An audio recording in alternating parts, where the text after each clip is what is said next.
cursos que tienen que embarcarse. Ahora hay también una explicación de cómo son los másteres, pero son para el último curso solamente. Pero claro, todo esto solo tenemos los miércoles para hacerlo. Luego ya hay profesores que lo que hacen es que no pueden, por ejemplo, dar clase un día y la cambian por el miércoles. Cuesta mucho. A la tarde, como hay clases, y los que han estado a la mañana, esos se marchan y... Por eso depende. Sí, todo depende un poco. Bueno, por ejemplo, Víctor. Sí, sí, no, tú. Josep Pollés.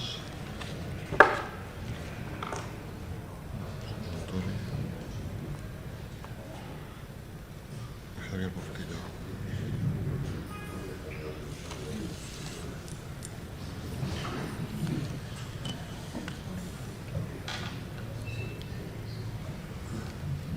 Bé, bon dia i benvinguts a la sala Sinival, sala que tots la coneixeu bé. I avui tenim unes conferències molt interessants sobre el contenidor. Ja ens explicaran els entesos que hi ha a la taula, començant pel Víctor Rubio, en Josep Pollés, l'Agustí Montori com a president de l'Associació Catalana de Capitans de la Marina Mercant i Javier Portillo, tots capitans de la Marina Mercant, que ens explicaran el contenidor amb diferents vessants. Hem de dir que el contenidor, els que el coneixem, va ser un gran invent a finals dels anys 50 del segle passat, i el senyor McLean va ser una persona que va tenir una visió espectacular del transport, perquè el contenidor, com tots sabem, va donar unes oportunitats importantíssimes de seguretat, de rapidesa, de control, i això de que el contenidor es carregui en un port de Vilanova del Vallès i es descarregui en un port de Xangai i que d'allà arribi amb camió o amb tren a casa del destinatari és un gran avantatge, perquè obre les portes i si no passa res estrany durant el viatge, el que s'ha carregat a Vilanova ho descarreguen en aquest port de Xangai o a l'oficina, o en aquest cas al magatzem corresponent. És un tema que nosaltres, els que hem navegat durant uns quants anys en contenidors, el coneixem i hem vist l'evolució també del seu transport.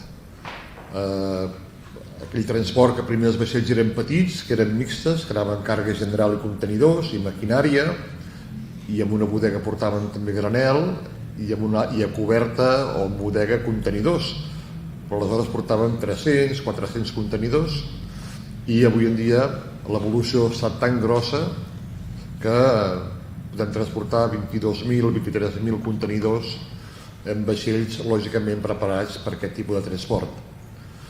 M'imagino que sortirà algun tema com que si hem arribat ja al límit d'aquests vaixells, tant per la seva envergadura, pel seu calat i pels seus ports. I bé, només això ja us dono la benvinguda i gràcies per venir, perquè és un tema interessant, i gràcies a tots els ponents. I passo la paraula a Agustí Montori, que és el president de l'Associació Catalana de Capitans de la Marina Mercant. Moltes gràcies. Buenos días, gracias a todos por estar aquí. Solo deciros que la Asociación Catalana de Capitanes de la Marina Mercante, junto a la Facultad de Náutica, viene desarrollando un programa de conferencias que pretenden llevar las materias de la actualidad marítima al conocimiento general de nuestra comunidad marítima, si me puedo repetir, y en particular a nuestros futuros, agradecemos muy seriamente veros aquí, a nuestros futuros y próximos colegas. El contenedor, como ha dicho el decano, y su entorno, el entorno del contenedor y su posición de privilegio que tienen hoy en el transporte marítimo, que la tienen sin duda, porque es el actor principal o el sujeto principal hoy del movimiento de mercancías, Es un asunto de primer nivel, y como asunto de primer nivel toma el punto de nuestra conferencia a día de hoy. Los ponentes de la conferencia son también de muy primer nivel, son actores de muy primer nivel. Os los voy a ir nominando: a Víctor Rubio, que es secretario de la Asociación de Capitanes de la Marina Mercante y profesional que ha desarrollado casi toda su vida profesional en tierra, en el mundo del contenedor, en el contenedor grupaje y contenedor completo. Quienes tienen experiencia profesional ya saben que diferenciamos mover las partidas pequeñas de contenedores, que se llama en el argot el LCL, y el contenedor completo el FCL, Full Container Load. Bien, Víctor ha dirigido oficinas en España y en Marruecos, y es autor de un libro muy celebrado que se llama El maldito contenedor. Es un libro pequeño, ameno, de divulgación, de fácil lectura, y que si no lo conocen los alumnos de la facultad, os lo recomiendo muy encarecidamente. El maldito contenedor, os reiréis un montón. El maldito contenedor de Víctor Rubio. Al lado de Víctor Rubio después, Javier del Portillo a mi derecha, capitán de la Marina Mercante, miembro de la Junta de la Asociación de Capitanes. Desarrolló su carrera profesional en la mar de los primeros portacontenedores adheridos a empresas españolas. Es un hombre que siempre en la mar ha tenido su experiencia, se ha desarrollado al contenedor como la figura posteriormente como supercargo. Hoy en los supercargos ya no existen. Los supercargos eran los planners, hoy serían los chief planners de las empresas armadoras que planifican la carga de los contenedores en los diversos puertos que se cargan, pues los chief planners en las oficinas del armador. Javier del Portillo luego ha dirigido diversas empresas de consignatarias aquí en España, básicamente en Barcelona, y aunque en otros puertos también, al mismo tiempo que en Barcelona, y siempre con una experiencia directa con el mundo del contenedor.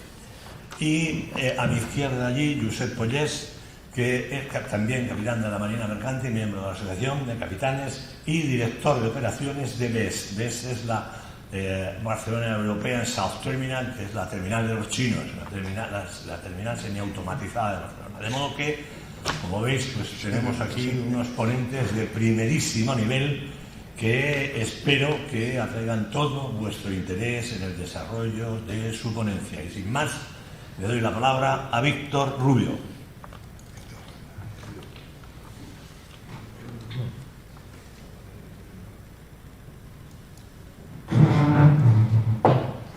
Creo que no queda focus. Gracias, Gerard, por reference. Gracias, Capitán Montori, por la presentación, y sobre todo gracias a los que no se llegan. ¿Sí? Sobre todo gracias a los que nos acompañáis ahora. Venga, pues vamos a empezar. ¿Cómo empezó todo? Porque veo que muchos de aquí no estabais, ¿verdad? Cuando empezó.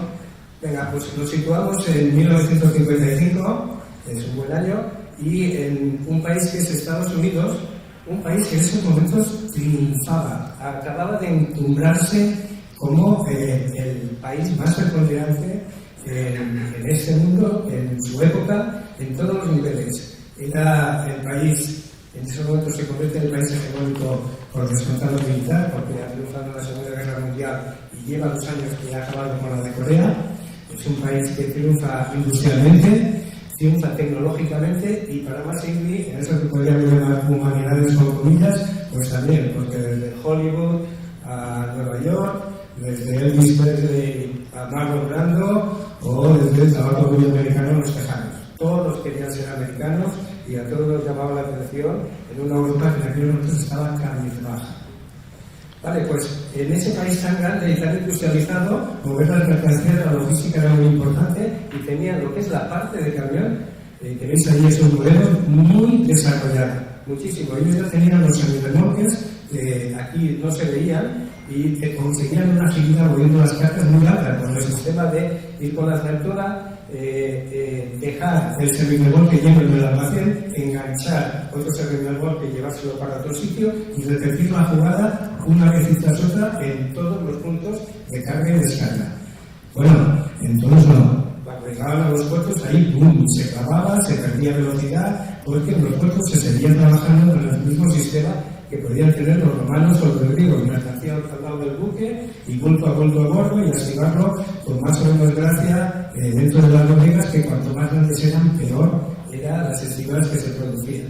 Esto se venía observando, ellos veían que había ahí un escalón de ineficiencia, y como querían cambiar el mundo, como estaban muy animados, daban vueltas que se podía hacer. Hasta que un señor que no era cualquiera, que era el propietario, no sé si veis ahí los semirremolques, pues lo que se parece más a un contenedor, ¿lo veis ahí? Esa era su empresa de transporte por carretera, la McLean, la había formado él, se había hecho grandiosa, y él decide vender su empresa, deshacerse de su empresa, porque en 1955 en una ley americana que prohibía que el propietario de una empresa de camiones fuera también propietario de una empresa de barcos, no podía ser armador. Y él ve tanto en la idea que lleva en la cabeza, ve tanto que renuncia a su empresa triunfante y se va para generar su proyecto. Y ahí lo tenemos, el Marco Martín, que lo tenemos aquí en la izquierda, es este señor. Venía con mucho dinero, venía con mucha voluntad, venía con una idea muy clara y sobre todo venía con un ingeniero de mucho cuidado, un ingeniero eficacísimo, que es el señor que veis a la derecha, Kate Antinger. Este fue resolviendo técnicamente todos los problemas que iban incurriendo para poder tirar adelante su proyecto. Problemas, pues como cuáles. Pues mire, ese señor Antinger es el que define y hace los primeros estrades. Los estrades son esto que veis allí, esta foto y esta foto, que son los que facilitan la silla y desestiman los contenedores. Estivar y desestivar contenedores en los barcos por las ruedas de gancho era demencial, sobre todo cuando se remataban los últimos, en que el barco tomaba un poco de escoria y no había forma de cuadrarlo. Con los estrades se agilizaba muchísimo. También, bueno, a mí me gusta mucho el Pislock, ahí lo veis, esto es un diseño, un mecanismo. Eso que ahora en la informática se dice intuitivo, es intuitivo a tope y además muy fuerte. Y eso que permitía fijar a los contenedores entre ellos o a las plataformas de contenedores, los semirremolques, como veis este de ahí. La otra cosa que hizo, pues las cantoneras, los ángulos de los contenedores, los reforzó con esos ángulos que veis allá en la fotografía, que aparte de hospedar a los pisos, le daba mucha resistencia. ¿Y qué permitía esa resistencia? Apilarlos en muchas alturas aunque estuvieran llenos. Hizo otra cosa que no era de ingeniería, pero de mucho ingenio. Consiguió convencer a Marco Martín que renunciara a las patentes. A estas patentes que renunciara a todas, a del contenedor, y con la idea de estandarizarlo. Y cuando liberaron a las otras empresas de pasar por el cauce que marcaban las patentes, eso ayudó mucho a la difusión del sistema de transporte del contenedor. No fue la única cosa, hubo más, ¿no? Bueno, cuando se habla de los primeros tiempos, todo el mundo quiere saber quién era el primer barco portacontenedor, la primera terminal y la primera naviera, ¿no? Ahí tenéis el dibujo del primer barco portacontenedores, que es el Ideal X. Esto lo compró McLean, compró dos, son petroleros de la Segunda Guerra Mundial, de los que se hacían como churros. Entonces los adaptó para recibir contenedores en cubierta. Entonces, vamos a verlo así más claro. Ese es el aspecto que tenía, esto tal como era. Y veis ahí el primer viaje que se da, es un viaje de cabotaje, es de Lima, que es el puerto que está delante de Nueva York, a Houston, en abril del 56, un año justo después de que empezara la naviera. Iba con 35 contenedores de 35 pies, que era lo que se la moda en aquella época, y a partir de los 35 contenedores llevaba en las bodegas petróleo, era siempre transportaba fuel y contenedores. En este primer viaje, no sé por qué, la prensa recoge la frase del jefe de los estimadores de Nimua, que cuando el barco desembarcó y inició el viaje, dijo: ojalá se hunda ese bastardo. Esto quedaba grabado para la posteridad, y el motivo era que habían conseguido bajar tanto los costes de las operaciones de estima, los habían reducido tanto con el sistema de contenedores, y habían reducido también el tiempo de espera en las operaciones de carga, que los había desbordado a todos. Entonces, tuvo tal eco esta reducción que había conseguido McLean con sus nuevos sistemas de contenedores, que cuando el barco llegó a Houston ya tenía todas las órdenes de ocupación, ya tenía los bookings completos, ya estaba overbooking para el viaje de vuelta. Porque en ese momento ya de salida redujeron un 25% del coste del transporte de los fletes de la mercancía con este sistema. Ahí la primera naviera, Sealand, mirad qué contento está McLean con su naviera. Fue la única que tuvo, luego si hay tiempo os explicaré qué pasó con las herramientas. Y la primera terminal, esto dedicado a los ecovías, veis ahí que tienen el Port Elizabeth. ¿Veis el primero? Esto se llama un Esto se llama un bank carrier que parece antidiluviano, y veis las grúas pórtico que hay de detrás con el straddle sujetando el contenedor, izándolo sobre la cubierta del barco. Estas grúas, a diferencia, necesitan ser no potentes, potentísimas. Una grúa de gancho puede levantar verticalmente 40 toneladas, pero coger esas 40 toneladas y proyectarlas 20 metros en horizontal necesita una potencia muy grande. Mirad ahora la otra foto. Esto es Barcelona en 1969, ya aparecen los primeros contenedores. Todavía no se ha hecho la terminal se hizo. ¿Me oís? Sí. Se hizo en 1972, fue la primera terminal que se hizo en España, Marítima Galletana, y veis las grúas de gancho ahí al fondo y los contenedores así como sorprendidos de estar en ese muelle, ¿no? Vamos acabando la parte retrospectiva. ¿Todo el mundo sabe quién es este señor? No contestéis todos a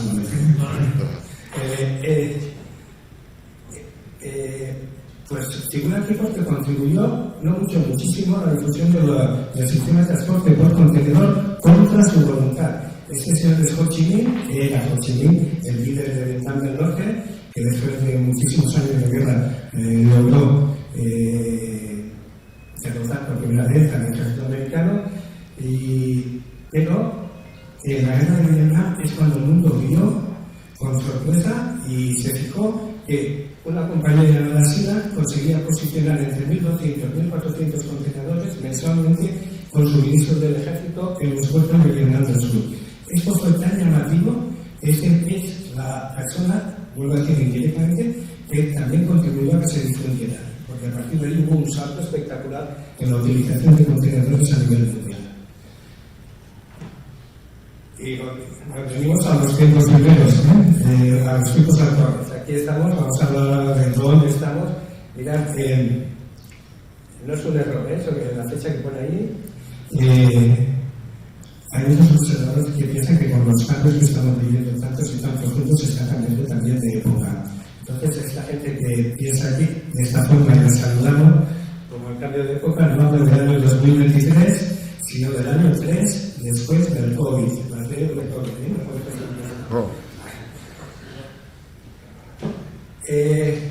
Esta pantalla es muy importante porque en una sola pantalla se resume muy bien y muy simple de lo que estamos hablando. Es del mes pasado, es de abril, los datos, y de Alphaliner, que es una publicación fiable y posiblemente la mejor sobre estos temas. Entonces nos dicen que en estos momentos hay 6.600 buques portacontenedores, de los cuales el 90% son exclusivamente para contenedores, solamente un 10% quedaría como buques mixtos, una oferta de espacios de 26,8 millones de teos. Sabéis que el teo es una unidad de medida, no es un contenedor. Un teo es una unidad de medida como el metro cúbico o como el kilo, ¿no? Es un concepto. Y sus siglas corresponden al 20 equivalent unit, que es el espacio que ocuparía un contenedor de 20 pies. Y va súper bien para medir la capacidad de un barco, la operatividad de una terminal portuaria o la capacidad de un depot de contenedores. También se miden así, su capacidad en eso. Bueno, 26,8 millones de teos son muchos o son pocos. Pues mira, si eso los pusiéramos, los convirtiéramos en contenedores en línea recta, daríamos 4 veces la vuelta a la Tierra siguiendo el polvo. 4 veces en una línea de metal ácido. Prestamos ahora atención también a lo que viene a continuación, porque como bien está explicado aquí en la mesa, el tráfico en contenedores, que es la carga general, ese es el más rico, el que da más beneficios y por ende el que se compite mucho más que en los tráficos de petroleros, más que en los tráficos de cargables, más que en los de caneles, ¿no? La carga general es la reina. Y dentro de la carga general, los tres flujos importantes, las tres líneas, lo que diríamos, lo estoy contando de ayer, lo que llamamos la champion del transporte marítimo, son esas tres: la transatlántica, que evidentemente es la entre Europa y América del Norte y viceversa; la Trans-Pacific, que es otra vez entre América del Norte y Extremo Oriente; y la Far East Europe, que es entre Extremo Oriente y Europa. ¿Veis ahí con los volúmenes de oferta semanal de espacio que reciben esas líneas? Y ya acabamos esta pantalla. Abajo vemos las tres principales navieras que hay en estos momentos: Mediterranean Shipping Company, Maersk y CMA CGM, y veis ahí en rojo el porcentaje de cuota del mercado que tiene cada una, altísimo. Pero bueno, vamos a ponerles el foco un poco más corto. Ahí volvéis a ver las tres navieras y veis en el primer tramo de azul el número de barcos que operan estas navieras. Es 746 para Mediterranean Shipping, que si seguís en horizontal, de los cuales 451 son propios y 295 son en charter, son alquilados. Y si nos vamos al último extremo, veis el número de barcos que tienen solicitados a los astilleros. Pues vemos ahí con Mediterráneo tiene pedidos 126 barcos que se les entregarán entre 1 año y 2. Y Maersk, sorprendentemente, tiene 29 y CMA CGM pues tiene astilleros, órdenes de compra, que no quiere decir que se van a sumar a nosotros. Lo utilizarán cada navidad tiene su política, lo utilizará para sustituir los que tengan más obsoletos o para tener en charter menos, ya lo veremos. Pero estas son las órdenes con las que se van a nutrir de barcos en los próximos año y medio o 2. Vamos a ver esto un poco más de cerca a la cara. Esta es la sede central de la CMA CGM, Marsella. Tiene su sede principal con ese edificio tan bonito que cuando te vas acercando no queda mal, no queda mal cuando lo ves en directo. Vamos a ver personas. Ahí tenéis el fundador de la CMA, Jacques Salé, y el presidente actual, su hijo, Rudolf Salé. Esto es una familia libanesa que cuando empezaron los conflictos en Líbano en los años 70 se movió a Francia para ubicar ahí sus operaciones y ahí siguen y han conseguido posicionar esta navina en los lugares más altos del principal tráfico. Ahí tenemos la MEF, la sede central. Esta está en Copenhague, en Dinamarca. Ahí tenéis a la izquierda el de la familia, Arnold Maersk, que fue ha vivido casi 100 años, y el que ha sido hasta ahora a su derecha, es como el que ha sido el principal ejecutivo que ha llevado todos los cambios de orientado a la compañía a ponerla donde está. Este es el equipo directivo actual, con Vincent Clare y el representante de la familia. Yo, ya sé que puede ser un poco aburrido, pero a mí me gusta transmitiros que esto es cosa de personas. El shipping es cosa de personas, hay que ver la cara de la gente también, ¿no? Esto es lo que está preparando Maersk para el futuro. Esto es lo que tiene, parte de lo que tienen las astilleros. Estos 8.000 barcos con una capacidad de 16.000 teos. Llama la atención que ya no quieren ser los barcos más grandes del mundo. Ya pasan de 23.000, 24.000, pasan a 16.000 teos. Y la otra cosa sorprendente, o que llama mucho la atención, es que no irán con diésel, irán con metanol, como indica ahí. Pues hace pocos días le preguntaban a Vincent Clerc, al ejecutivo en la CNN, le preguntaba a la entrevistadora qué diferencia había entre motorizar los buques para metanol o motorizarlos para diésel. Y él contestó que no había ninguna, que el coste era el mismo, que lo que les ocupaba es que hubiera suficiente metanol cuando entraran en servicio para poder hacer las rutas. Hablaba de suministros en volumen y hablaba de puntos de suministro para sus buques. Eso es lo que les preocupaba, no el coste de la motorización.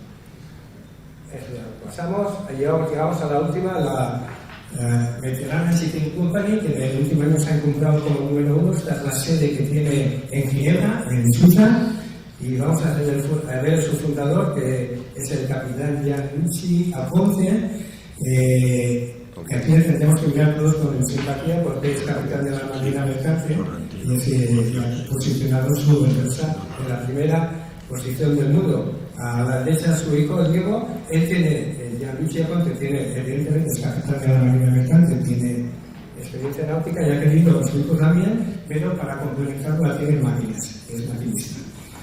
Y bueno, tengo que decir también que aquí en la mesa hay dos personas que han tratado con este señor.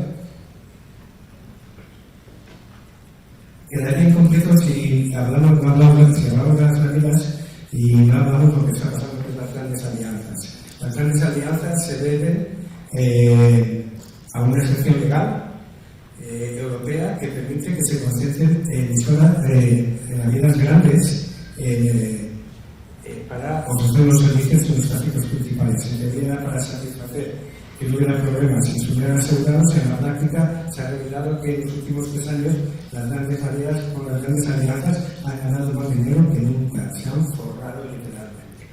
Estas son The Alliance, 2M y Ocean Alliance.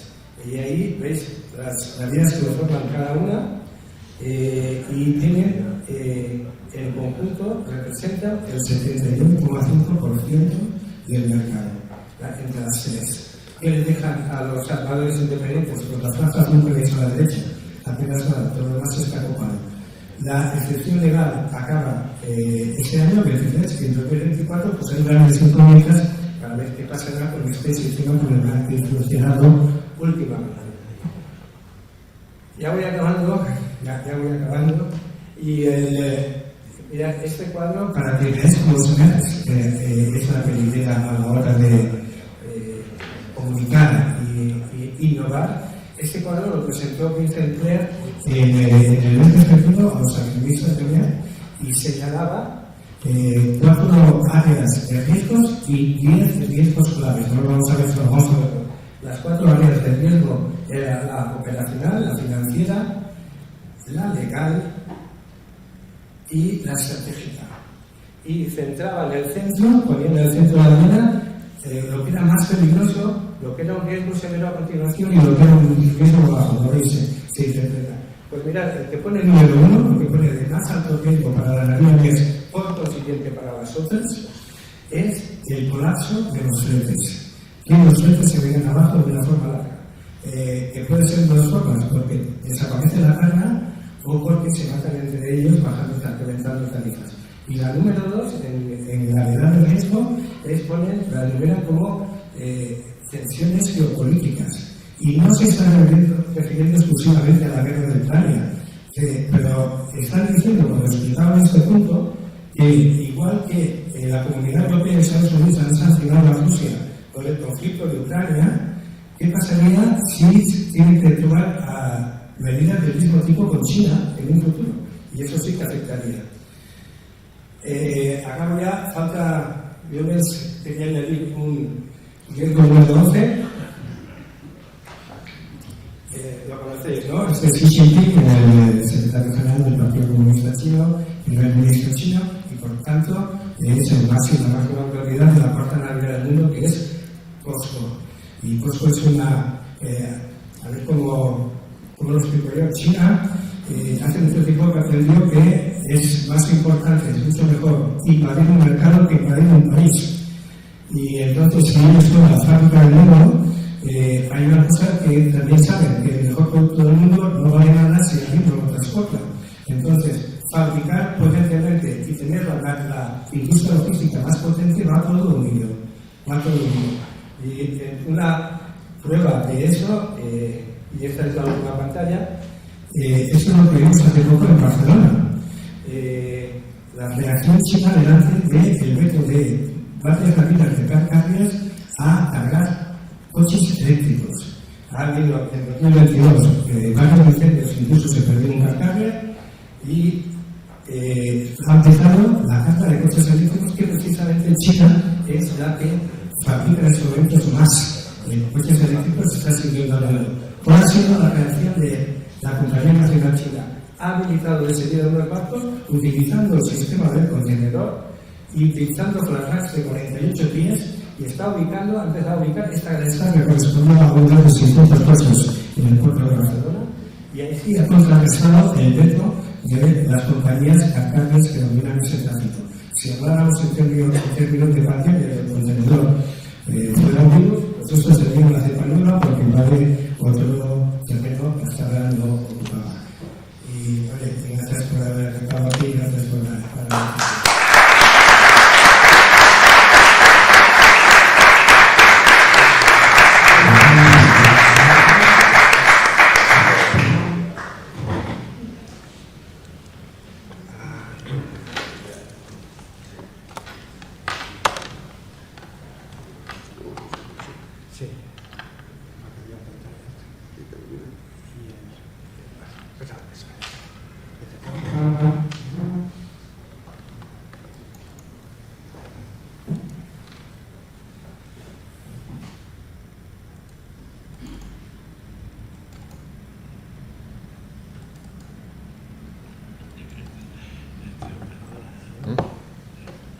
Ahí. Bueno, pues, con lo que os ha contado Víctor, o nos ha contado, está claro que esto es un cambio brutal para los puertos, porque se tienen que hacer terminales nuevos, para las navieras, que les cambie todo, para los barcos, que tienen que construirse tipo de barcos distintos, para la legislación, que se tuvo que legislar, y, por supuesto, para los marinos, que hemos cambiado, pues, sobre todo en dos aspectos. En parte de nuestro trabajo y en lo que llamémosle nuestra vida social. Digo lo de la vida social porque entenderéis vosotros que en un barco de miles de toneladas de carga general que estaba 4 o 5 días en puerto, cuando apareció el señor McLean con los contenedores, lo dejó en 6 horas. Con las terminales más lejos y además que los barcos no paran, eso significó que los marinos dejaron de salir casi. Pero bueno, ese es otro tema que no es algo que os voy a comentar. Yo os voy a comentar lo que nos afectó en nuestro trabajo, que es en la estiba de los contenedores. La estiba de carga general, que es la que sustituyó básicamente a los contenedores, que es la mayor parte del movimiento de tráfico mundial, tradicionalmente se hacía, se llevaba una lista de carga, se le iba al primer oficial con unas características, el primer oficial preparaba el plano, estudiaba pues, el cubicaje, el factor de estiba, una serie de parámetros, preparaba el plano. Eso yo creo que llevó así pues, 1000 años. Llevaban las cajas, ibas a ver si salía por un lado, salía por el otro. Bien, al llegar al contenedor, pues se cuadriculó todo muchísimo más, no había tanta necesidad de eso. Y además, alguien observó en un momento dado que no hacía falta estar a bordo para hacer eso. Ni siquiera hacía falta estar en el puerto. En los años 60-70 apareció el fax y entonces desde cualquier sitio se podía hacer un plano y se mandaba a la terminal correspondiente. ¿Eso qué significó? Que de los dos interlocutores que había para la carga, que era la terminal que te daba la información y el barco que te la había hacer, hubo un tercero que le llamémosle operador. Al principio, bueno, siempre estaba en las oficinas de las navieras. Había otro factor que además mejoraba mucho, es estas sociedades que se van generando grupos entre navieras, es mucho más fácil repartir 4.000 TEUs entre 2.000 para cada uno de un barco, que no un tonelaje o un cubicaje. Entonces, esto aceleró muchísimo, el que estaba en la oficina tenía la información muchísimo más rápida. Todo el mundo del contenedor ha ido a cortar el tiempo, a mejorar producciones y a rapidez. Y eso ocurrió. Por cierto, estas oficinas, los que hacían los planos, son marinos y siguen haciendo. O sea, quiere decir que es una salida que tenemos los marinos después de aprender a bordo, de quedarse en tierra. Eso existe. Cuando yo hablo de oficina operadora, me estoy refiriendo a los barcos portacontenedores puros, no los barcos que cargan en pequeñas terminales, carga general y también contenedores, que eso al fin y al cabo es carga general pero con contenedores, porque se convierte en una caja más. Me refiero a grandes y pequeños que trabajan en las grandes terminales que van a una forma de trabajo distinto.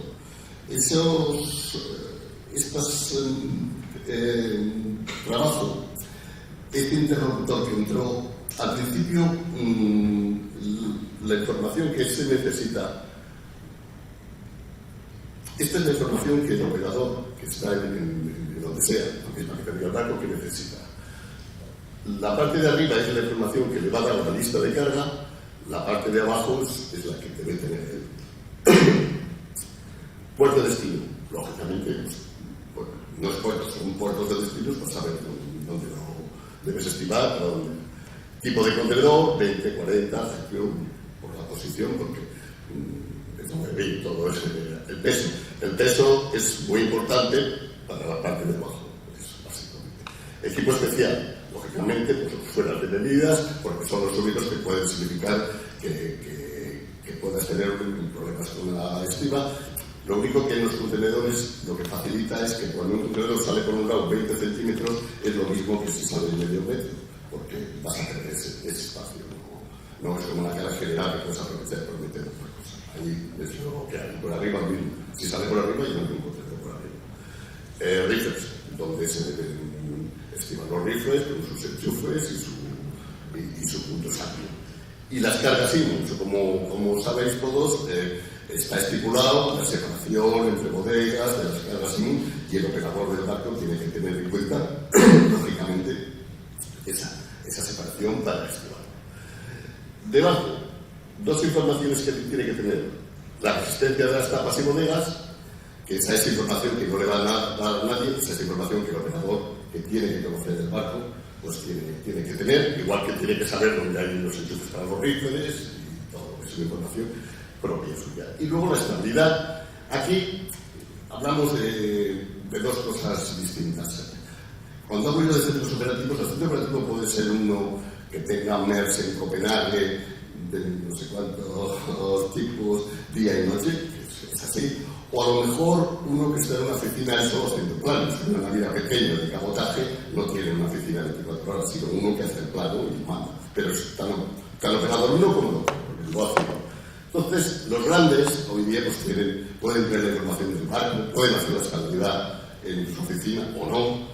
Los pequeños normalmente lo que hacen es estivar y ya entraremos luego cuando se ve lo de la estabilidad. Pero mentalmente el que hace la estiva tiene que estar pensando en la estabilidad, poniendo más pesado abajo, como todas las estabilidades.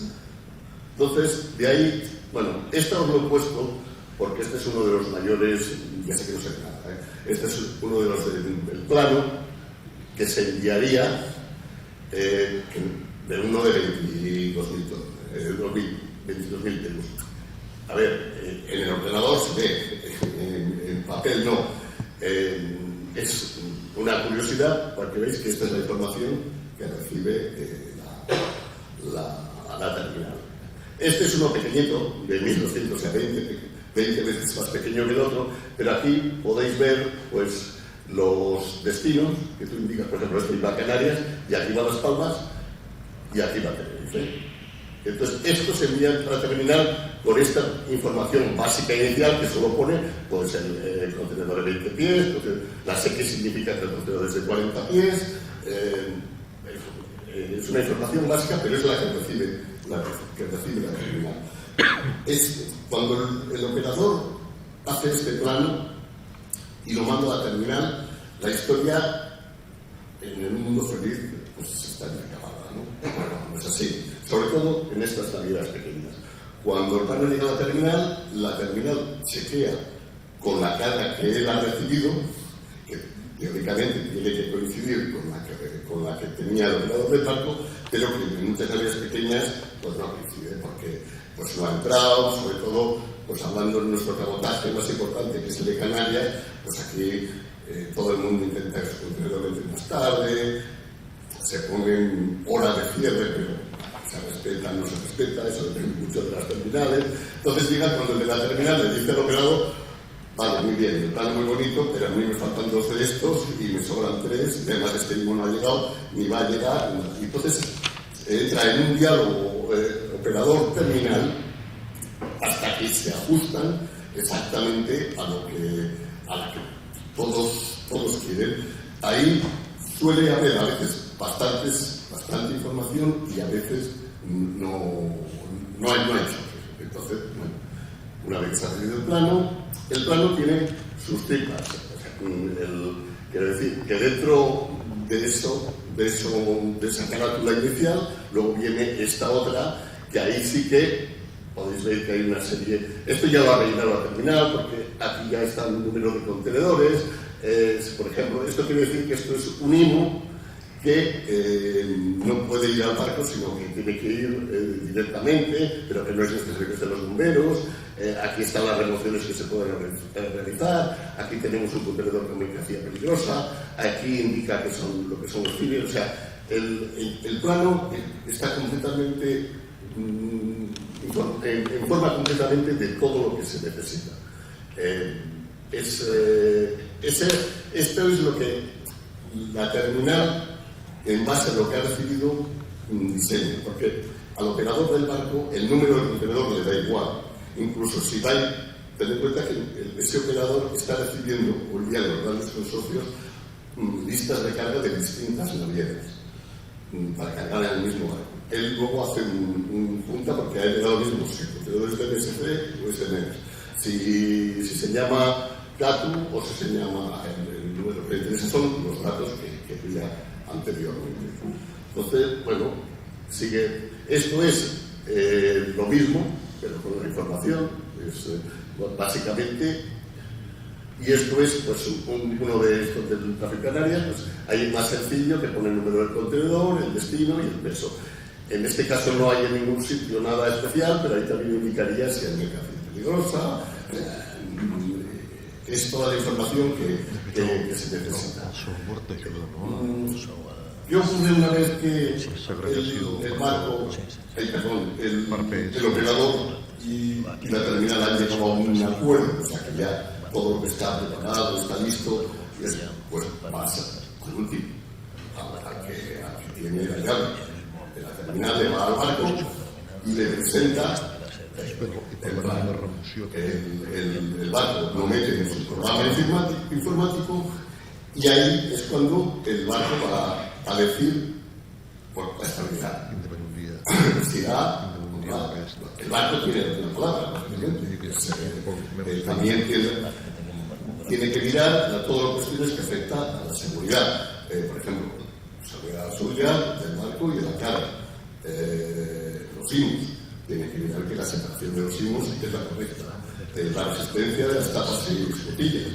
También tiene que mirar que es la que corresponde y la que está autorizada por el barco. O sea, el barco tiene la potestad y debe, lógicamente, decir, este plano me sirve o no me sirve. En la mayoría de las veces no hay ningún problema en barcos grandes. En barcos pequeños, tráficos, cabotaje, puedes encontrar muchas veces que la estabilidad, pues no sé por qué se han metido más, se intentan meter al máximo. Una cosa son los cuadritos, que esos caben todos, porque es muy fácil, el papel lo cuenta todo, pero otra cosa es la realidad. Entonces, ahí es cuando el barco dice, no tienes que quitar 100 toneladas, no tienes que quitar 200 toneladas. Eso no es negociable, no es que yo diga tú 100 y yo 50, no, si que son 100, son 100. Con las cosas de seguridad entonces entramos otra vez, volvemos al operador, porque a lo mejor el operador pues le interesa cambiar una cosa. Ya cuando todo, te das cuenta que va en el mundo de la rapidez, el salir enseguida, empezar las operaciones y que vaya, pues hay un contacto entre terminal, barco y operador, hasta que llega el momento en que ya pues está toda la estabilidad, toda la seguridad, todo correcto. Entonces ya pasaríamos al siguiente tema que le afecta al barco, que es el trincaje. Una vez que la terminal ya tiene toda la carga.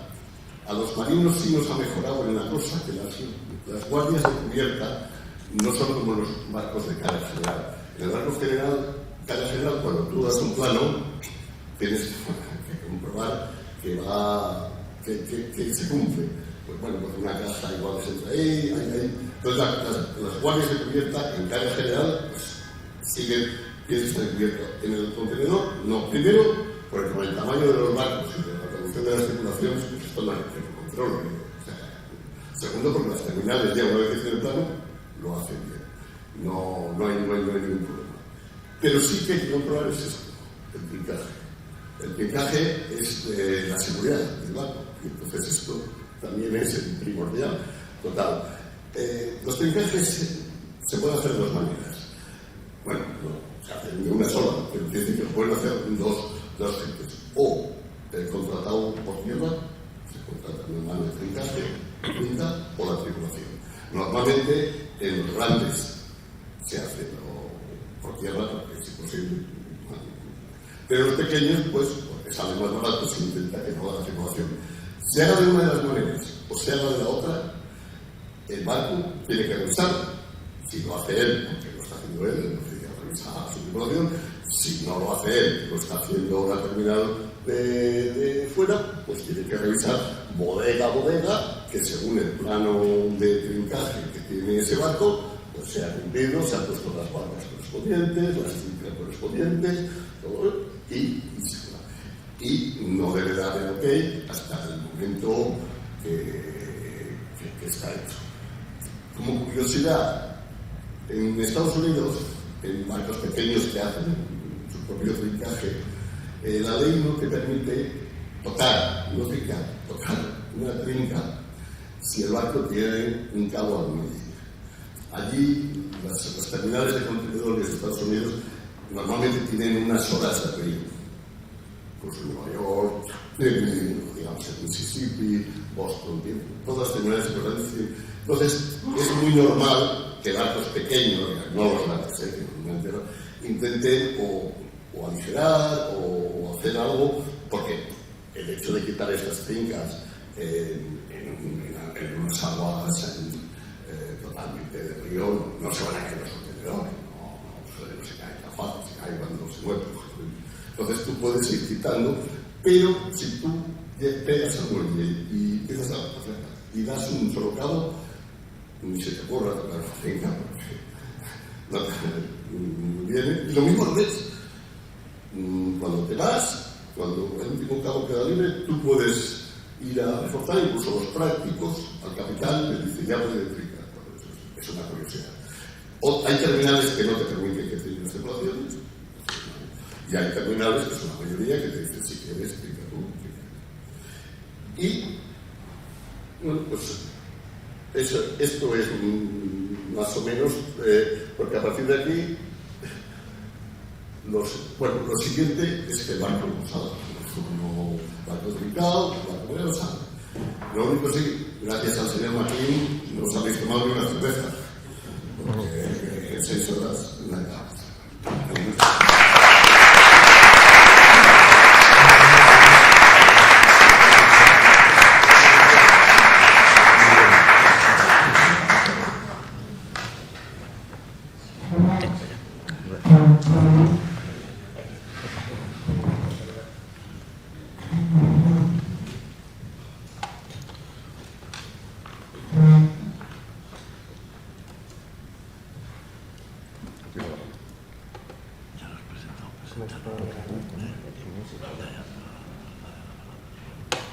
Buen día a todos.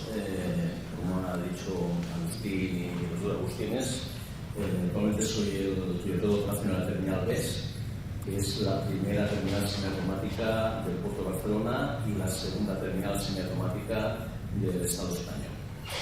Bueno, para empezar, lo que ha sorprendido, creo que ha explicado aquí Víctor, después han explicado los barcos el amigo Javier. Yo empecé a navegar en el año 85. Empecé a navegar en barcos solo, que ahora no existen, barcos que podían ir a crudo, a mineral y podían llevar granaderos, ¿no? hacíamos una ruta a Richards Bay, a Sudáfrica, a llevar carbón a Norte Europa o a Algeciras, y algo de los primeros años 80, y me sorprendía ver con nosotros con una velocidad de 12 nudos, cuando veríamos modernos barcos portacontenedores con una capacidad máxima de unos 4.000 teus que venían a 26-27 nudos y nos alcanzaban y los perdíamos en el horizonte muy rápido, ¿no? Todo esto ha evolucionado, ¿no? Tanto en las velocidades, por los costes que tiene, como en el gigantismo de estos buques, ¿no? Es decir, yo llevo 25 años en la terminal, que son muchos.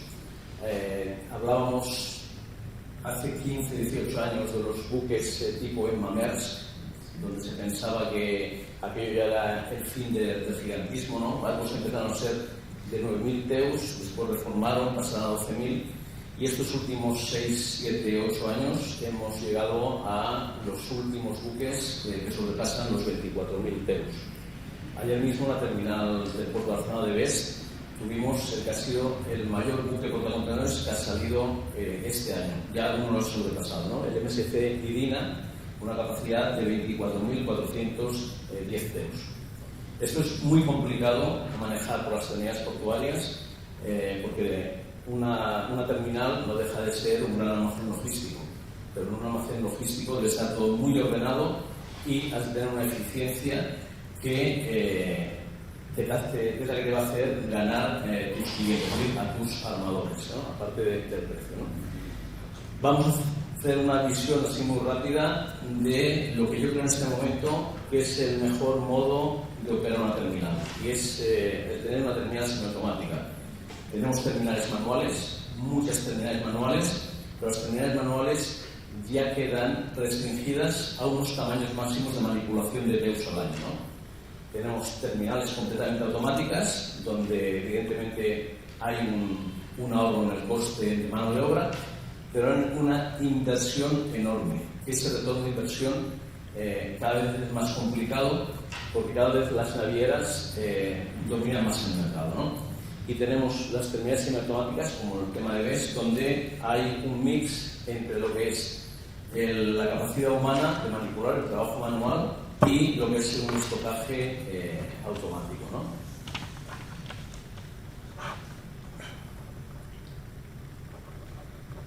Bueno, estamos en Puerto Barcelona, podríamos estar en Algeciras, podríamos estar en Valencia. Valencia tiene un proyecto muy importante, en principio de una terminal full automated. Ya veremos qué pasa allí, porque está muy claro que la fuerza sindical existente en los puertos es mucho más grande que la fuerza sindical que puede haber en la industria terrestre, ¿no? Eso nos pasó a nosotros cuando empezamos nosotros empezamos a trabajar en el 2012 en la terminal de Best. En el 2009 empezamos a negociar con la estiba portuaria qué iba a ser, ¿no? El primer mensaje que ellos nos dieron es que ellos tenían que estar igual o más y que no iban a aceptar el que perder puestos de trabajo. Hubo una negociación dura donde nosotros podíamos haber automatizado algo más, pero no quedamos, vamos a decir, contentos de dónde llegamos, ¿no? Es decir, a ellos les pedíamos que había que prepararse para el futuro, ya no iba a ser el estibador que iba con un gancho, la terminal donde llevabas una máquina por un firme que no estaba bien, donde muchas veces podías depender de la pericia del capataz que tenías a bordo en la carga de contenedores, se había trabajado con un pico, todo eso había cambiado, ¿no? Y bueno, empezamos allí y en el 2012 iniciamos el trabajo en la terminal semiautomática.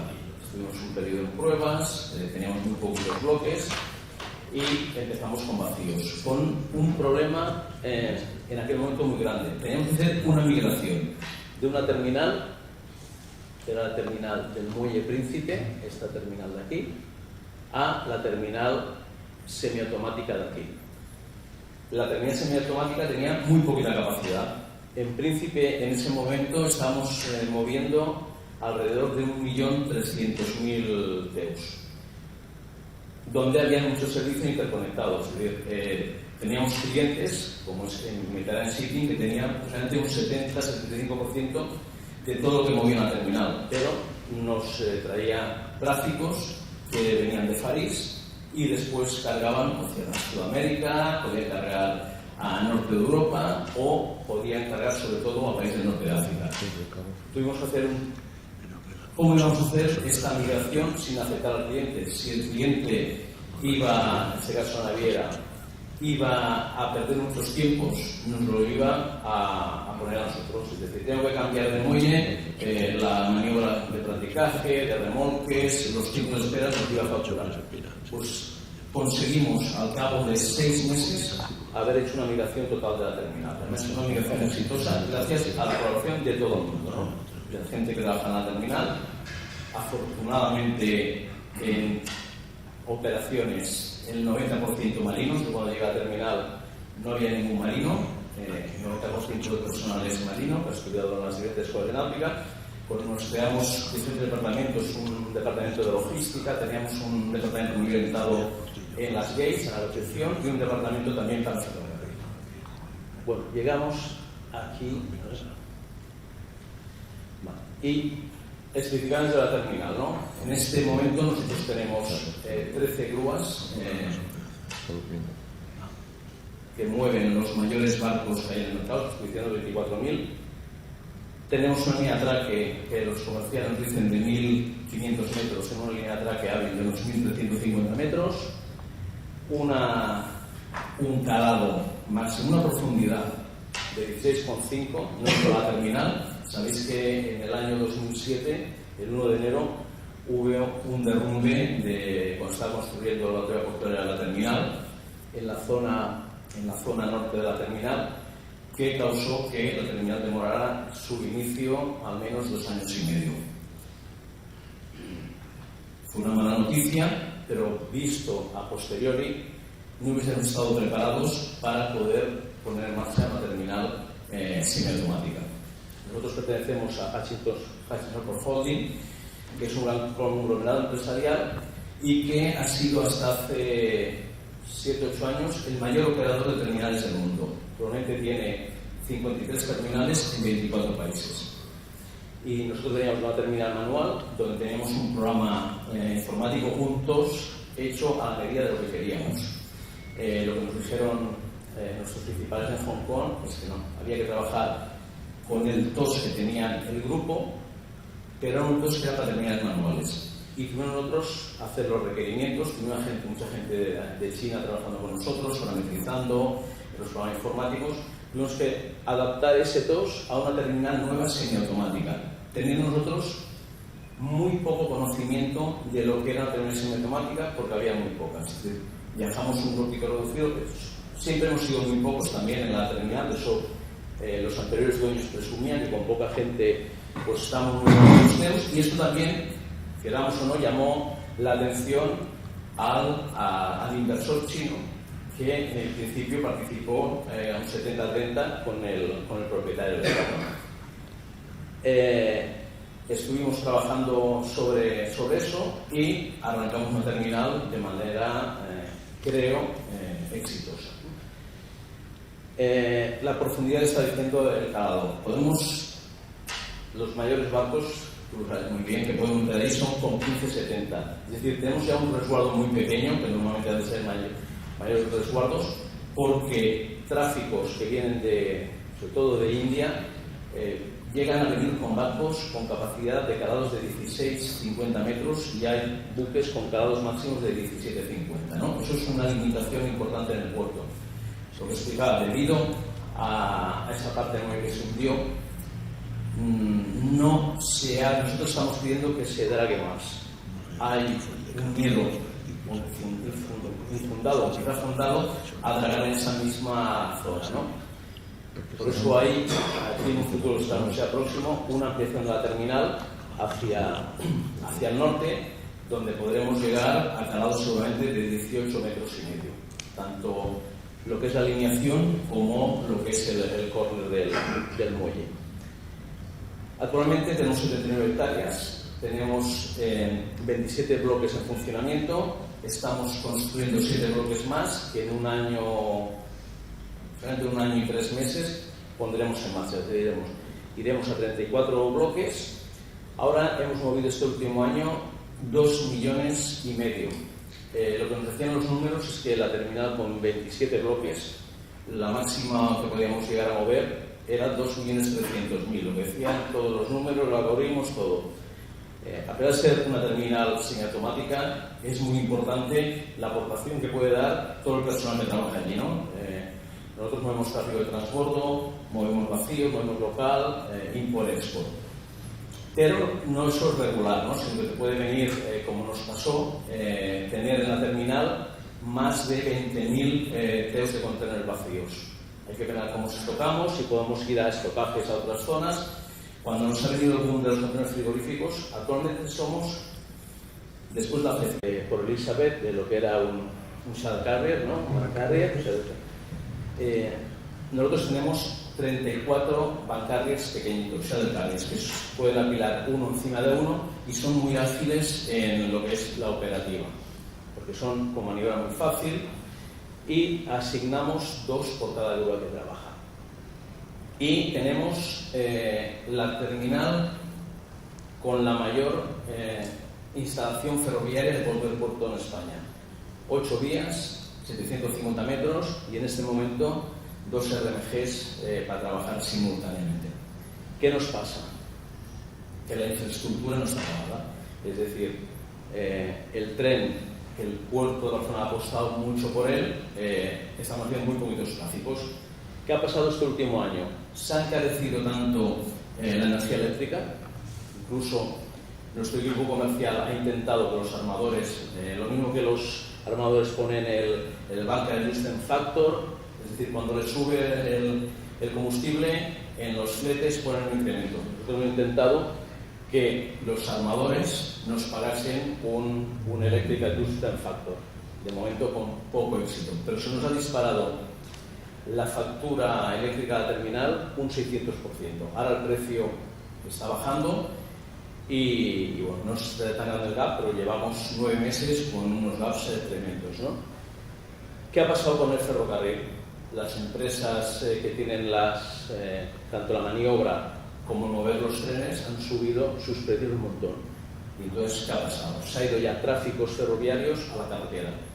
El ferrocarril tiene la ventaja que mueve mucho, pero no mueve puerta a puerta. Un camión, si bajan los costes, es decir, ahora por ejemplo a Zaragoza se puede ir ya sin pagar autopista, han bajado los costes para transportista y ha bajado el precio del combustible. Por lo tanto, muchos clientes, que de todo el mundo presumimos que somos muy verdes, se han vuelto a apuntar al camión.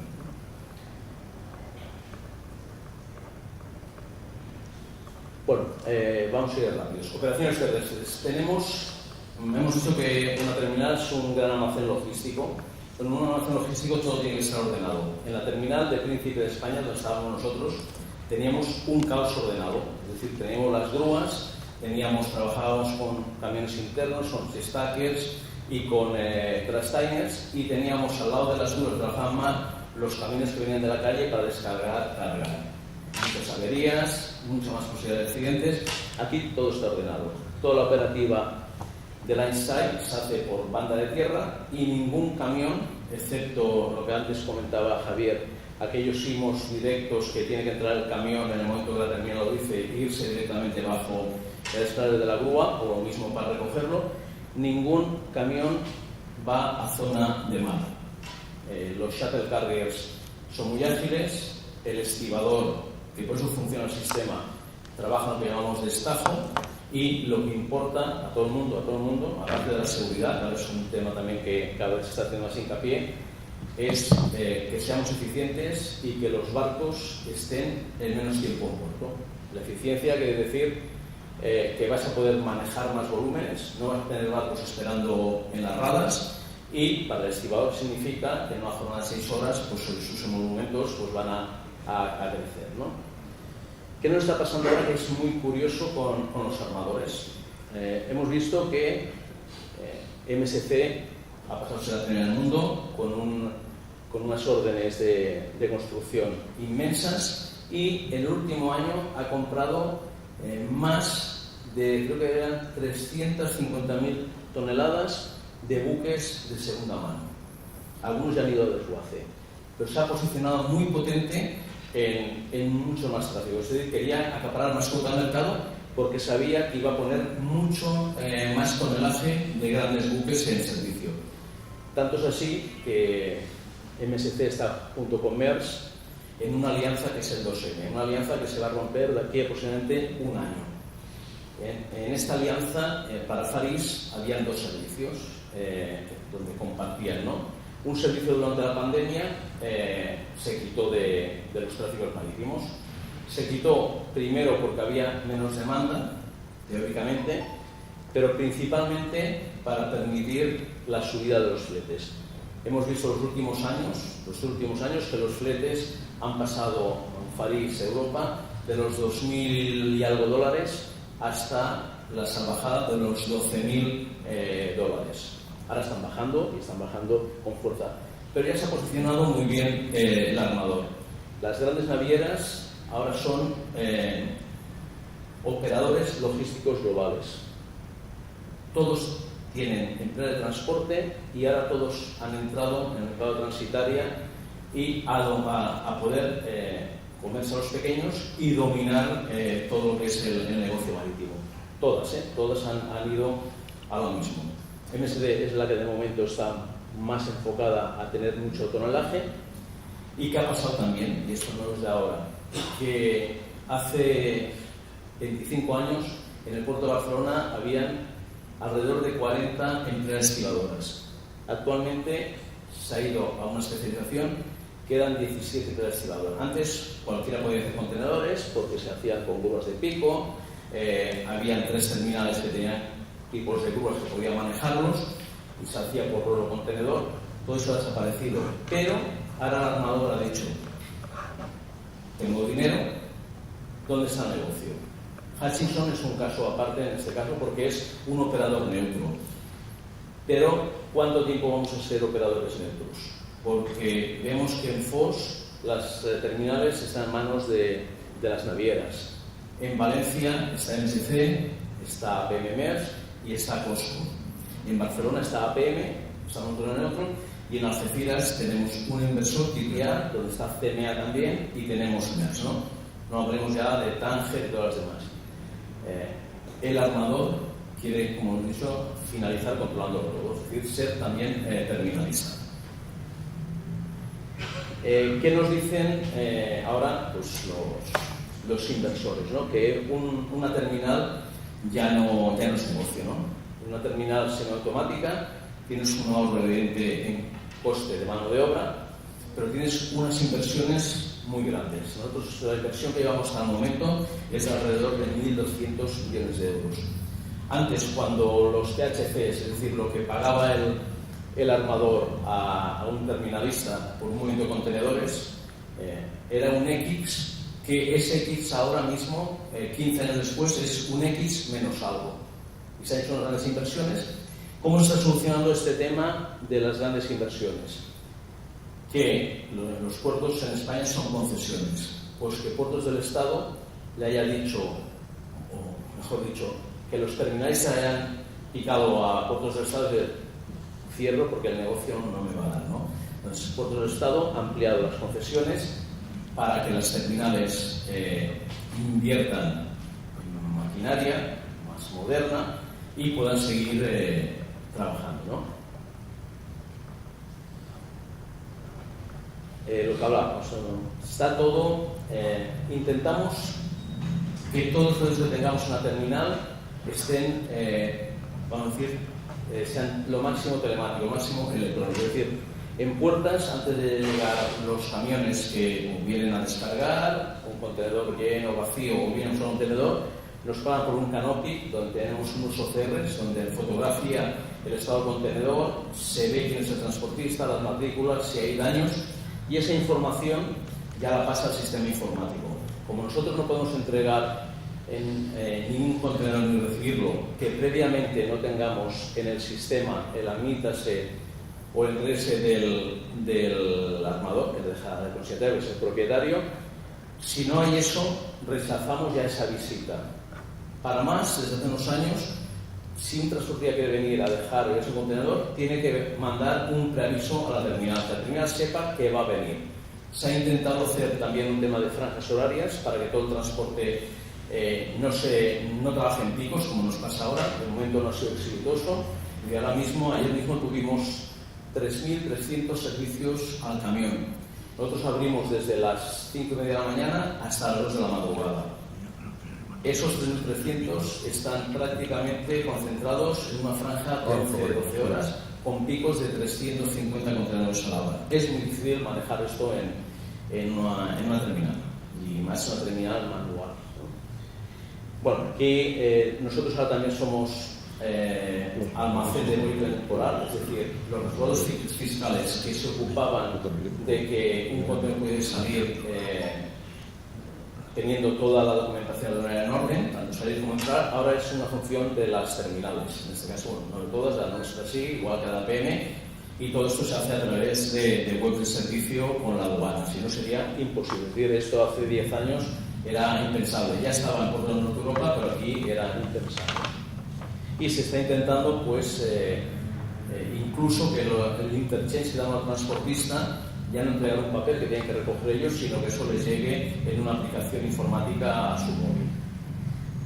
Muy rápidos, son nuestras puertas. Bueno, os he dicho, la terminal ferroviaria es la más importante de cualquier puerto español. El año pasado estuvimos algunos meses moviendo entre 20 y 22.000 TEUs.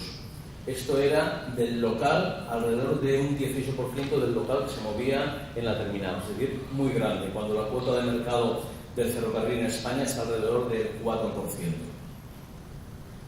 Y bueno, porque como hablábamos antes, ¿qué necesitamos? Una herramienta donde todo el mundo, es decir, toda la comunidad portuaria, manda allí su mensajería. Y nosotros cuando contestamos, pues va dirigida al consignatario o al transitario en su caso, o a la red de transporte, y lo mismo cuando recibimos. Lo mismo lo utilizamos para recibir la información de los planners y de las líneas que nos explicaba antes Javier. Termina semiautomática. Aquí nosotros todo esto son algoritmos que trabajan, que nosotros podemos también parametrizar algunas cosas, ¿no?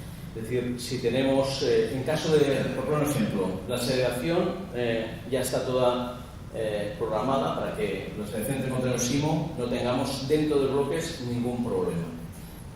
En caso de anuncio de temporal, el sistema, tenemos una aplicación que nos rebaja las pilas, las alturas entre pilas, para que solo haya una diferencia de un contenedor. Esto lo activamos y con los housekeeping el sistema va trabajando. Podemos priorizarlo más o menos, pero tampoco podemos parar operaciones. E incluso podemos determinar, en caso de temporales duros, que los dos stacks exteriores de los bloques solo lleven contenedores llenos. Un contenedor vacío es mucho más fácil que con vientos fuertes pues se mueva. La carga a los camiones, ya no hay el ASC automático, se queda a una altura. Esto es una de las cosas que intentamos negociar mejor, pero tenemos personal estibador en una oficina, 10 personas en los momentos de más punta. Si tuviéramos más sitio, pues podría estar de 20, pero lo que hablábamos del coste, ¿no? Y con 3 pantallas, él ve perfectamente que el camión esté bien posicionado, la máquina automática se lo deja a una altura de seguridad de unos 4 metros y en ese momento cogen el control manual de ese contenedor, tanto cuando sale del camión como lo van a dejar. Como todo el mundo, los estibadores evidentemente no son tontos, sino que son muy inteligentes, ven lo que está pasando en los alrededores, ¿no? Muchas terminales hub de transporte de contenedores es la única manera de crecer con costes mucho menores. El ejemplo claro es Tangermet. Tangermet, hace 10 años todo el mundo se reía de Tangermet, allí nada, que incluso el Arsenal que han hecho, allí no revirarán bien los barcos. Tangermet, el año pasado, ha sido el puerto que más TEUs ha movido en el Mediterráneo, más de 7 millones. Después viene la terminal de Cosco en Pireo y después tenemos Valencia, Algeciras y Tauro. Pero Tangermet, en pocos años, los que no sabían trabajar se han posicionado como la primera terminal. Como os decía, todo el mundo tenemos que evolucionar, ¿no? Ellos se han dado cuenta que lo que nos interesa es tener mucho volumen. A todos nos interesa el volumen y que vayamos lo más eficientes rápidos. ¿Qué hemos conseguido? Que vamos a poner en marcha estos próximos meses. que a la llegada de los camiones, en los 27 bloques con 5 stacks cada bloque, todo contenedor que haya que recogerlo del camión lo puede hacer automáticamente la máquina. Con eso vamos a mejorar las productividades al menos un 30 o 40%. El que salga del bloque hacia el camión va a coger el control, el estibador portuario. Pero vamos a mejorar todos con eso. Y vamos a dar, además, seguro, mejores rendimientos también a la banda de mar. Eso es lo que os había hablado de housekeeping. El sistema tiene un orden de prioridades, pero puede haber un día pues, que haya solo 1 o 2 manos trabajando, que no haya barco. Y el sistema siempre está intentando tener lo más ordenado posible lo que es el patio de estocaje, ¿no? En la zona del Alsai, ahí llegan los contenedores que van a ser para exportación, eso hay que llevarlo a la banda de muelle. En la zona de banda de mar, allí se dejan con los supercargos los contenedores que van a ser pasados por puertas, pues habrá que moverlo lo más rápidamente posible hacia la zona más cercana al Alsai, para que las dos máquinas no pare una al tener que ir a buscar un contenedor muy cerca de banda mar, o al contrario. Y esto es lo que nos hace el sistema. Bueno, aquí es toda la interacción. Todo lo que es la terminal ferroviaria está manualizado, es decir, los contenedores están estocados en los bloques semiautomáticos, pero todo el traslado a terminal ferroviaria se hace manualmente. Incluso los programas informáticos, que ahora hemos hecho una mejora, son unos programas donde hay mucha más intervención del personal. Estos son los shuttle carriers que decíamos.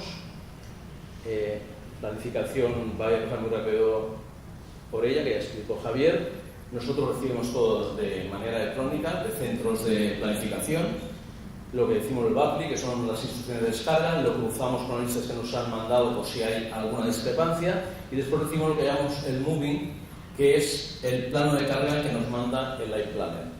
Muchas veces los OVLs que ellos reciben no coinciden con realmente cargado, y aquí está la función importante de todo el equipo de planificación nuestro, donde ven las discrepancias, le pasan al planner de Ginebra, o el que está en Singapur, o el que está en Marsella, las diferencias que hay, y con eso nosotros montamos un barco prácticamente de manera automática. Hay que respetar frigoríficos, los IMOs van por número en cada posición, y lo que cada vez es más importante, los stack weight, en eso los barcos no quieren ir sobrepasados, los bending moments. ¿Y por qué eso? Vosotros supongo que habéis estudiado estabilidad, los que estáis ahora en la escuela. Normalmente un barco navega súper bien con gemes de 3-4 metros. Los feeders que yo he estado también hemos navegado con gemes de 0,30 y poco, es decir, íbamos allí medio acojonados. Los grandes barcos estos de 24.000, yo no lo creía, y estuve con 2 capitanes y me enseñaron los cálculos de estabilidad. Han llegado a ir con 23 metros de GM. Eso es algo tremendo, sobre todo en época de monzones en el Índico, en el Pacífico. Se han perdido los contenedores, importante la trinca, y muchas compañías ya tienen programas donde en previsión de cambio de tiempo van ordenando la ruta mejor al barco. Esto bueno, ya pierde el poco romanticismo que quedaba pues para tú hacer la ruta, ¿no? Pero es increíble que un barco pueda ir, el que me enseñaron salía de Barcelona con un GM de 18 metros. Algo increíble. Y bueno, esto es lo que llamamos nosotros el script de un barco, y pintamos en colores la previsión que tenemos de las grúas que podemos poner por jornada, ¿no? Ahora estamos haciendo mejoras. Nosotros se montaba antes el barco como uno solo. Ahora, para evitar remociones en bloque, aquí no tenemos lo que llaman bed windows. Los barcos te llegan en cualquier momento, tienen ya fijo, ¿no? Eso te permite tener una línea de atraque donde digas la parte norte van a ir los barcos de Maersk, de Faris, para poder allí estocar mejor toda esa carga, sino que la carga está random en los bloques, ¿no? Ahora vamos a intentar montar cada bay del barco independiente de la siguiente, para intentar así evitar movimientos de remoción que hagan los SCs. El SC trabaja muy bien, muy rápido, pero cuantos más movimientos de remoción hace también, más energía eléctrica está consumiendo, y ahora es un coste importante, y bueno, y que hay que planificar con las menos remociones posibles. Y hasta aquí hemos llegado. Muchas gracias.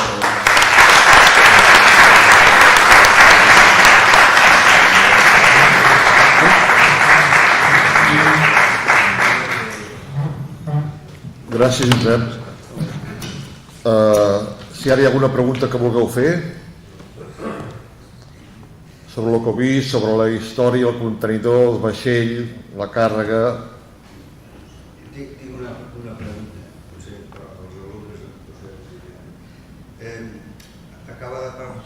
Más fuerte, más fuerte. Bien, me lo pongo aquí porque si no sabes el tema del ojo. Tengo una pregunta. Acabamos de hablar de OGM de 18 metros, 14, 15, es una barbaridad. Entonces, cada vez se están haciendo bueno, no sé hasta qué límite va a llegar, con los barcos contenedores más grandes, más. No se ha planteado, que es una idea, las navieras para rebajar ese GM, en vez de cargar, no sé si hay oportunidad de siempre pesado. Muy bien. Hacer unas bodegas o intentar poner esos tan pesados, no todos, a la mitad de bodega para rebajar ese GM. Es una posibilidad. Bueno, alguna vez, perdón. ¿Sí? Alguna vez hay algún planner que nos lo ha dicho por las condiciones del buque, pero todos quieren tener peso bajo. Peso bajo porque después el barco tiene una ruta que igual va a tener que completar, es decir, un barco de 24.000 o 22.000 o 18.000, lo que dice para que puedan hacer negocio en navieras es que tiene que, en el viaje completo, tiene que ser como mínimo unas 3 veces su capacidad. Es decir, tiene que salir de China, si es de 24.000, por rozando los 20.000, 22.000,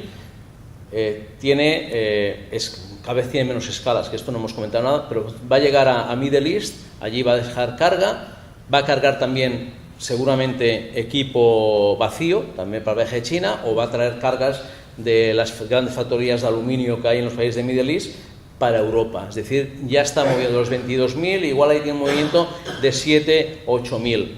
Después empieza a tocar varios puertos y lo que te piden siempre es el pesado abajo y también por el tema de los stackway en cubierta y todo. Es decir, stackway va muy limitado en cubierta en barcos que nosotros lo máximo que hemos hecho ha sido 9 alturas en cubierta, porque no lo he dicho, tenemos limitación por el aeropuerto en la altura de las bodegas y tenemos de las grúas, y tenemos incluso lo que se llama grúas gooseneck, que es muy complicado tanto para la maniobra de prácticos cuando están acercando los barcos como para nosotros poderlas mover en estos barcos. Estos barcos con calados menores de 13,40 nosotros no podemos pasar una grúa de delante a detrás del puente o viceversa, ¿no?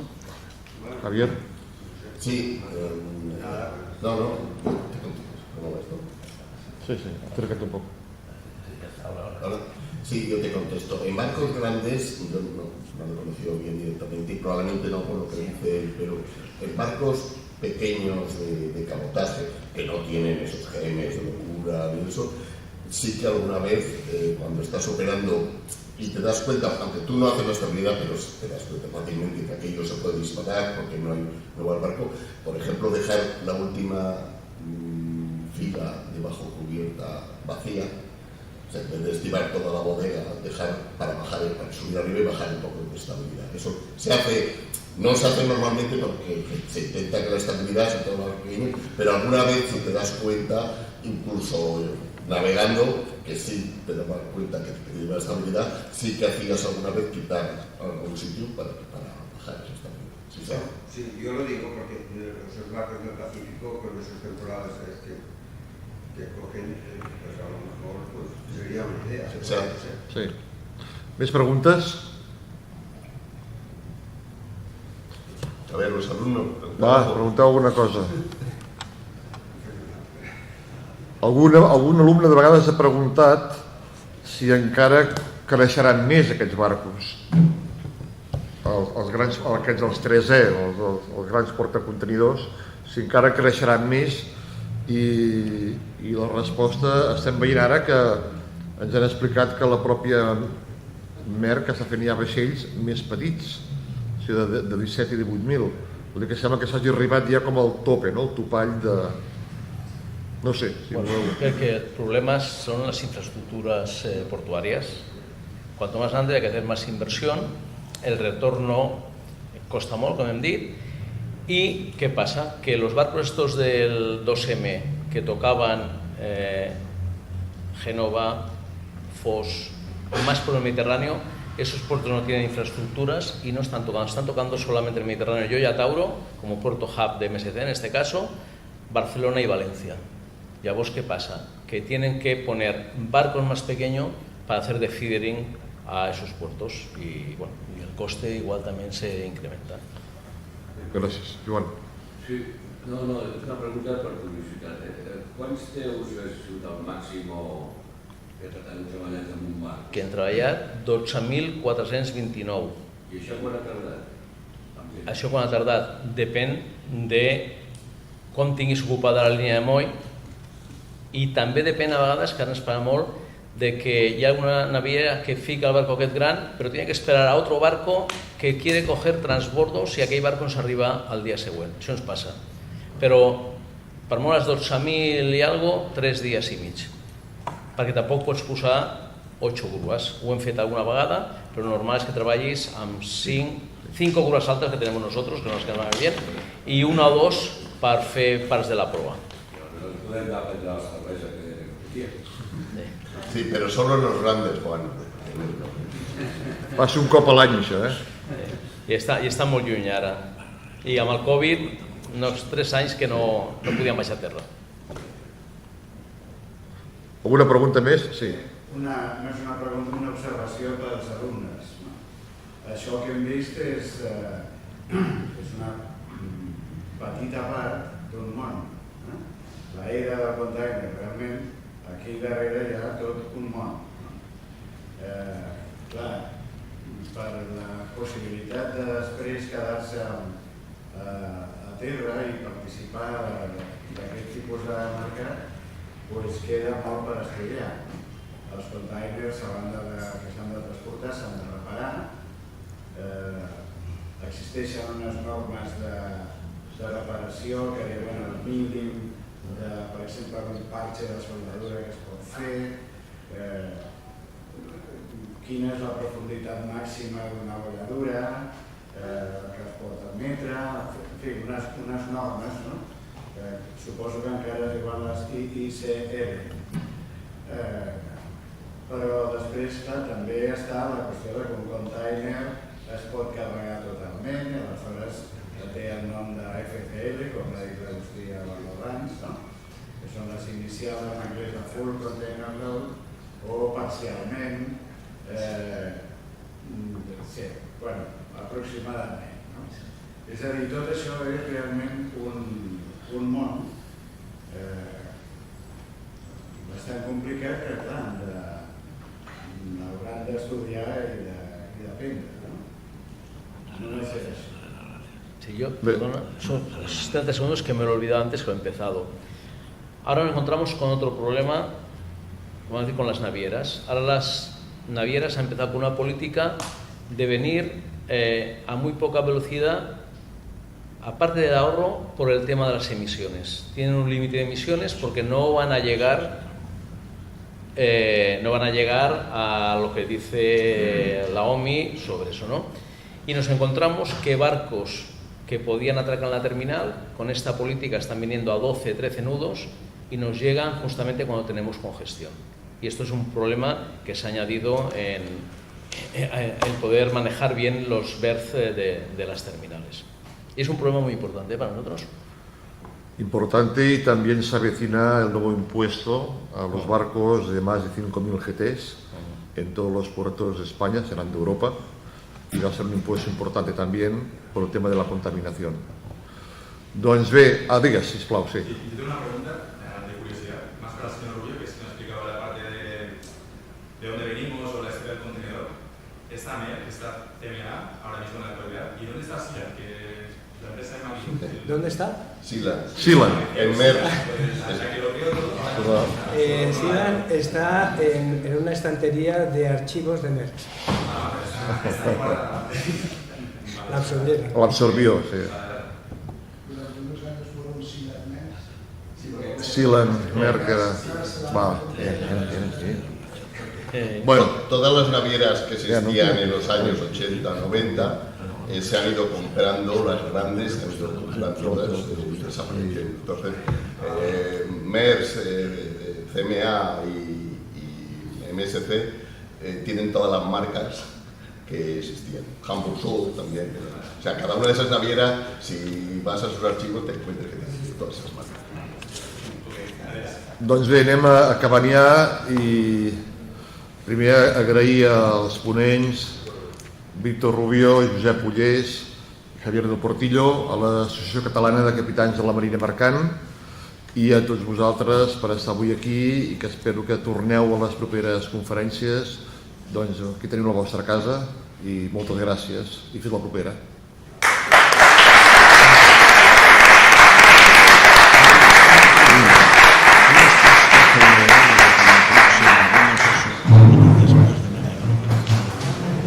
Sí, pero yo creo que lo que hay que hacer es primero hay que navegar.